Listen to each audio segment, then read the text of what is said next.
Hi guys, today I wanted to highlight Zabbix just-in-time user provisioning features. So right now I'm located in users authentication section, and over here you can already see I have the deprovisioned user settings, which group deprovisioned users are going to be placed, and they'll be placed in the disabled user group. Then I'll go to LDAP settings, and you can see I have enabled LDAP authentication together with just-in-time user provisioning. And here we first configure our LDAP server. In this case it's training LDAP server.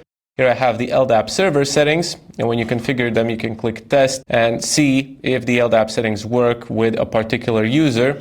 And then I have also configured just-in-time user provisioning. I have provided group name attribute, membership attribute, username, and last name attributes. And I have defined user group mappings, right? So users signing up via this LDAP server, via just-in-time user provisioning, they'll be assigned to Zabbix administrators user group with Zabbix super admin role, and they will also have an email media assigned to them based on the mail attribute taken from LDAP. And as a result, if I go to users over here, I have two users, these student users provisioned by just-in-time user provisioning, and if I click on them, I can actually see at the top, this user is identity provider provisioned. Manual changes for provisioned fields are not allowed. And I can see that this user has been provisioned with a username, password, of course, also first name, last name, user groups as per mapping.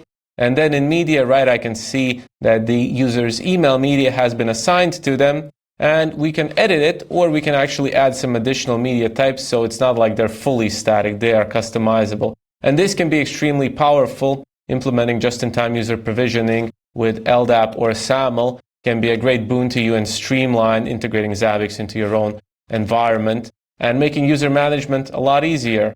So feel free to check it out, and if you have any questions, feel free to leave a comment over here or on our forums or any other community channels.